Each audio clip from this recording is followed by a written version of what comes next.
Hello, beautiful Aries, and welcome to your monthly reading for the month of October. If this is your first time here, my name is Laura, and I am from babycurltarot.com.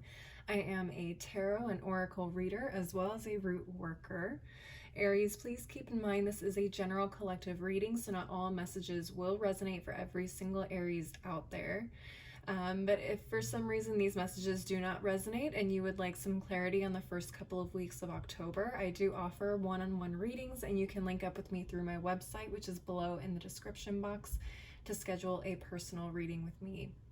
With all that said, Aries, let's go ahead and get started. I am switching up the cards a little bit this month, but I'm going to start off with a favorite, the Tea Leaf Fortune cards, and see what energies or situations may be coming up for you for the first couple weeks of October.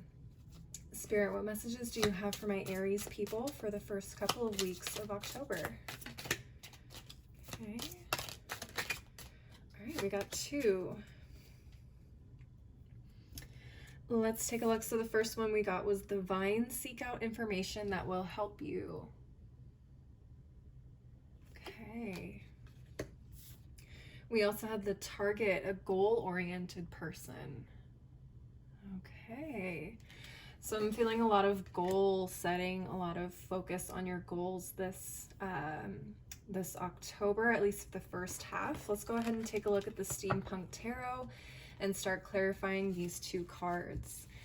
All right, Spirit, what messages do you have for the Vine for my Aries people? Seek out information that will help you. Let's take a look.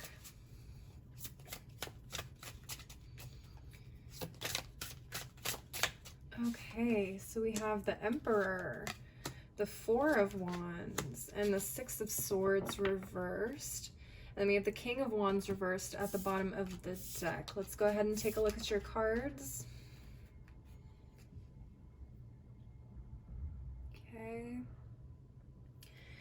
And then, like I said, here at the bottom of the deck, we have this King of Wands reversed. So the King of Wands is fire energy, so it could be Aries, Leo, Sagittarius. Six of Swords reversed is Aquarius energy. Four of Wands is Aries, and the Emperor is also Aries. So a lot of Aries energy here. Let's take a look. All right, Aries, so what I'm seeing with the King of Wands here in reverse at the bottom of the deck, I feel like this could represent you at this point in time. You may feel a little bit lost. Or unclear in your vision for a project or just something that you're working on personally. And it definitely feels like you're looking for someone who has a lot more experience in this subject matter.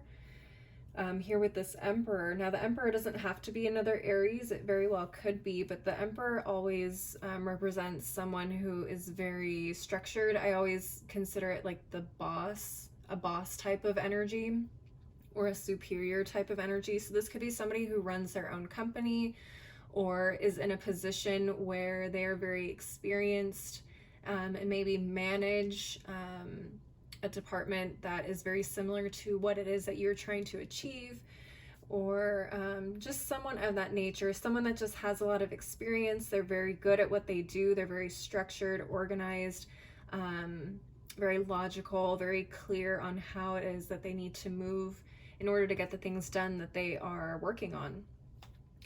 At this time, I feel like this person could be providing a lot of support for you here with the Four of Wands. It does feel like you've been struggling with being able to move forward. It feels like you've gotten to a point in whatever it is that you're working on where you feel a little stuck. You feel like you're not really 100% ready to move forward in completing the final things you may need to get done, or at least the next phase of whatever it is you need to get done. You're having a little bit of a hard time kind of working things out that you've possibly already done, and you may just need a little bit of extra clarification, maybe a little bit more structure in how you handle the things that you are working on, so on and so forth. So I feel like this Emperor person is really going to come in and help you kind of clarify exactly what it is your vision is and how exactly to move forward. Let's take a look at the Numinous Astro deck and see where this may be happening for you, astrologically speaking. Spirit, what additional messages do you have for my Aries people regarding this Vine? What additional messages do you have? Okay, we have the Ascendant, This is the placement of your outlook, your worldview, mission statement, expression, your role, mark, attitude, outer self, point of view, body image, likeness, approach, impact, and first impressions. Okay, so definitely take a look at your rising sign. I also feel like this person may have Aries rising, which is why you may be extremely drawn to them or feel comfortable talking to them about things you're experiencing at this time. So if you happen to meet someone and you know what their chart looks like, that would be very cool to find out. And we also have the moon here, which is the planet of feelings. I know it's not a planet, it's a moon. But this is the planet of instinct, nurturing, gut reactions, comfort, digestion, home, family, habits, femininity, lineage, privacy, embodiment, emotions, self-soothing moods, and mothers. It's really funny that the moon also rules the home, because the Four of Wands often, to me, talks about the home. So it's very possible that this person is someone that you grew up with or lived with at one point. Maybe someone you grew up with, maybe they lived in the same neighborhood as you. Maybe you guys were very close friends, but it does feel like this is someone you're very comfortable with. That's for sure. So let's go ahead and move on into the next deck, which is the, sorry about that, Aries. I completely blanked on this, on this deck. This is the Threads of Fate Oracle. It's an absolutely beautiful deck with the gold foil. I'm going to go ahead and ask Spirit what advice they may have for you regarding this situation. Let's take a look. Spirit, what advice do you have for my Aries people regarding this vine? Oh, we got 3 of them. That's quite a lot. I'm looking for like 1, 2 max. Spirit, what advice? Okay. They give me the same 3. Yeah, they gave me 3 again. Okay, let's take a look. Spirit, what advice do you have for my Aries people regarding this vine? Let's do one more shuffle. All right, let's take a look here. Oh, we have ancestors. Interesting. All right, let's take a look at what this says in the guidebook. I'm not 100% familiar with this deck yet, so I want to make sure I'm giving you an accurate reading or feeling on what these cards represent. All right, Aries, so we have ancestors. This card is encouraging you to deepen your relationship with your ancestors and bring whatever you want guidance on to them. If you have not already done so, making an altar just to your ancestors is a good way to begin. You can ask them what they want as offerings and put pictures, if you have them, or symbols of them on it as well. It may be a good idea to take a pilgrimage, if possible, to the places they once lived. If not, learn as much as you can about them and where they come from. You may ask them if there is any healing that you can do for them. It is important to honor our ancestors and where we come from. Do so however you can. This card may also signal a need to tend to our ancestral trauma. We can inherit the suffering of those in our lineage. This is an opportunity for you to remove blocks within yourself, but also to release your ancestors from the trauma as well. It reverberates down our entire lineage, so while we may view it as something that hinders us, try to view it as a way of healing many more than just yourself. Wow, okay. So that took a really interesting turn, one that I wasn't expecting, but I do kind of see how that relates here. For some of you, for those of you that are extremely spiritual or are starting out on a spiritual path and starting to learn more about this community, it very well could be you seeking out information on ancestors. This could also be seeking out information or help from an ancestor in particular. Okay, so now that I'm seeing this reading makes a little bit more sense. A lot of you may be researching someone in your family who either it could be the Emperor or the King of Wands, but someone who's very prominent in your family. They were a very strong leader, possibly military. Okay, the Four of Wands definitely talks about home, family. family gatherings, things like that. So this definitely could be you going home and finding out more information about a particular ancestor that you have been researching recently. I'm not sure why this person I don't know why you're drawn to this person in particular, but they may have very similar qualities to you, because again, the Emperor is representative of Aries, and that is your sign. And then we also have the King of Wands, which is also related to other fire signs, but Aries as well. So it's very possible this person was very similar to you in a lot of ways. There's probably something here that, like some sort of trauma or cycle, or I don't like using the word curse, but we definitely are aware of generational curses in our families as well. So that's possible. You may be experiencing something very similar to what this person went through, and you're trying to understand possibly how to heal whatever it is that they experienced.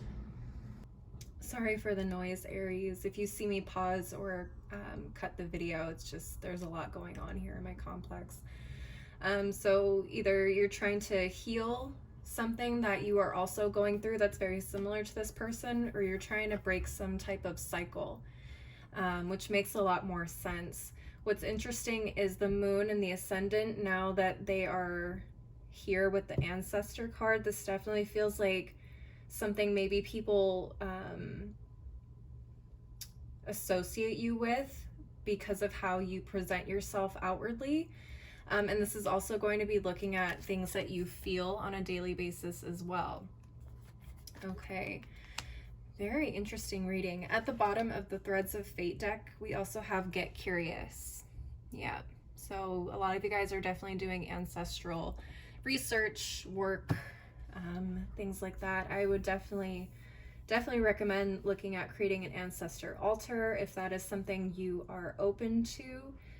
This person would probably be very interested. I mean, depending on what the situation is, again, we don't always put all of our ancestors on our altar, so just be very discerning.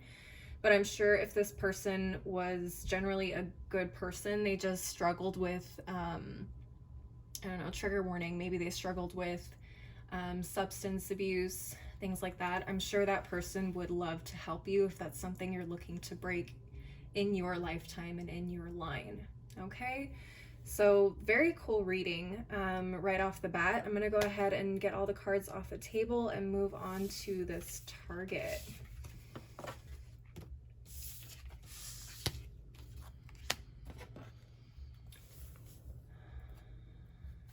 All right, the target, a goal-oriented person. Let me just shuffle up the tarot deck really quick.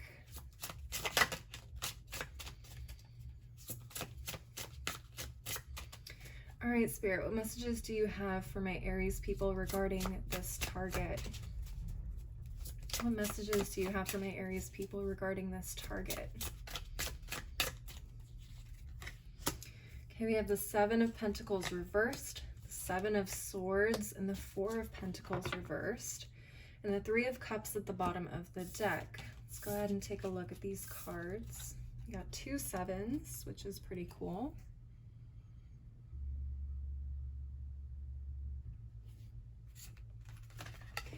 And we also have, like I said, the Three of Cups at the bottom of the deck. So Three of Cups is Cancer energy. We have the Four of Pentacles, which is Capricorn energy. Seven of Swords, that is Aquarius, I believe. Yes, Aquarius. And then the Seven of Pentacles, that is Taurus energy. All right, Aries, so what I'm getting here with these cards is quite interesting. We have a couple of Pentacles on the board here with the Seven and the Four. Usually the Seven of Pentacles talks about investing into long-term goals, okay? But with it in the reverse, it feels like those goals either need a little bit of an adjustment, or things haven't been quite working out the way that you had planned, hence needing to kind of go back to the drawing board a little bit and kind of reevaluate the steps that you've been taking here. With the Seven of Swords, I really like the Seven of Swords in this deck. Typically, the Seven of Swords talks about like deception and lying and stealing and all this crazy stuff. But what's interesting in this card, in this deck, we have this woman walking away from some sort of like secret society.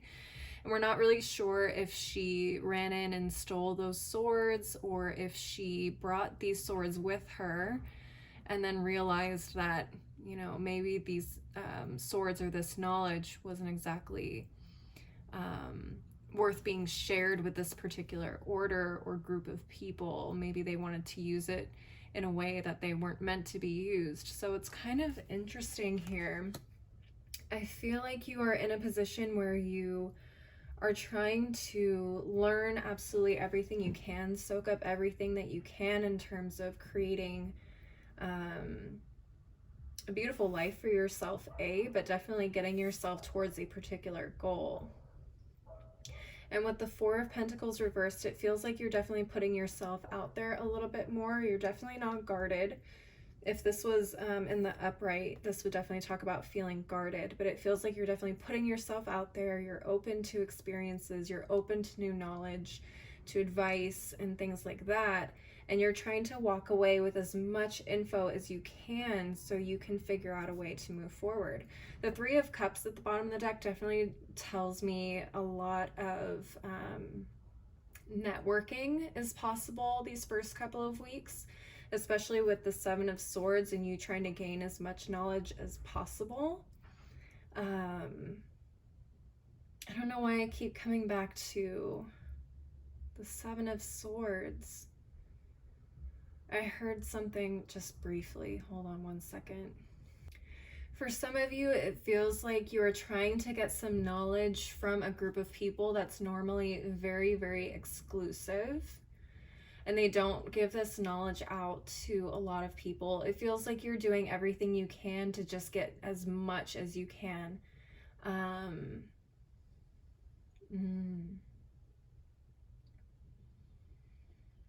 It's like you find yourself an opportunity to be in the same room as certain people that are just, how can I put this? So well established or so elite in whatever fields that they're in. It's like you would never really have an opportunity to meet with these people or people that work for those people. And it's like you're pulling out as much information as you can. And there may be a little bit of tactics here in doing that and trying to, you know, get people comfortable enough to kind of spill the beans a little bit, because it feels like that information is held very closely to the chest. It's not something that they give out. Some of it may be proprietary information for some of you. So I feel like you guys are definitely after something very, very specific, and you're really going for it. You're not being shy, that's for sure, which is great. I think the more knowledge you can gain, especially knowledge that isn't always shared with, you know, people who aren't at the top of the top of the top. I think that's beautiful to be able to have that information and either, you know, share it with others if you can, but also give yourself an opportunity to kind of move into a space that is beneficial for you. All right, let's go ahead and take a look at the Numinous Astro deck and see what or where this could be happening for you astrologically speaking. Okay, we have Scorpio, the animal. Some of you guys may have some strong Scorpio in your chart. Check your planets, check the house that Scorpio falls into. Scorpios are just, oh. I'm looking at some of the descriptive words here on this card. I'm seeing intense, secretive, thorough, primal, deep, resourceful, regenerative, mysterious. These are people who aren't afraid to kind of dive into some of the deeper things that other people may shy away from or, you know, be put off easily. So I think that Scorpio energy is definitely allowing you to kind of move through some of these secretive areas and allow you to kind of extract some information that's beneficial to you and possibly others. which is really cool. We also have Saturn at the bottom of the deck, so maybe you have Saturn in Scorpio, but this is the planet of discipline, structure, time, responsibility, tests, ambition, difficulty, restraint, grounding, practicality, self-control, tradition, realism, container, bones, maturity, gravity, and scaffolding. Now, Saturn is heavily associated with Capricorn, and Capricorn is also associated with the 10th house. I definitely got 10th house energy from this reading with all these pentacles. The 10th house is all about our careers, how we're perceived in this world, our reputation, our fame, and basically kind of, it's not the wealth house. I think that's the second house, but it definitely ties into wealth and stability and things like that, but definitely heavy career vibes. So definitely getting the sense that this is going to help you push forward into that part of your life, which is awesome. Let's go ahead and take a look at the Threads of Fate Oracle for some final advice. Spirit, what additional advice do you have for my Aries people regarding this target? Okay, we have Transmute. Very cool card. Let's go ahead and take a look at the guidebook and see what this card has to say for you. Transmute. Within you lies the ability to take dense energy and turn it into a lighter and higher vibration. You can do this in response to constricting situations, difficult relationships, or blockages within your internal landscape. Sometimes we do not need to consciously work at the issue, but simply have the intention of doing so. This card is an invitation to identifying that which needs to shift and creating a sacred container for what you want to transmute. All right, so I'm definitely getting a lot of Scorpio energy because Scorpios are known for transformative and transmutative energies. I do also get some Seven of Swords energy here with that message as well. Kind of taking the opportunities, things that are heavy, things that are secretive, and turning it into something that is not only useful, but open, shareable, and beneficial, essentially. Things that were hidden or kept secret from everyone else, you can now transmute that into something that is beneficial, not only for you, but for others, which is beautiful. We also have the card of self-love at the bottom of the deck, which is interesting.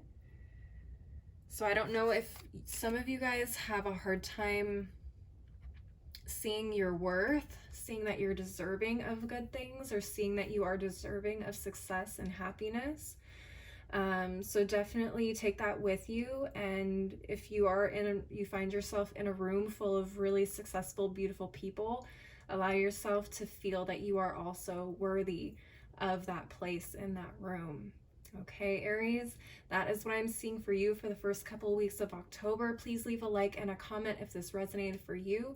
And don't forget to subscribe if you want to see more videos like this. I do monthly and mid-monthly readings as well as occasional pick cards.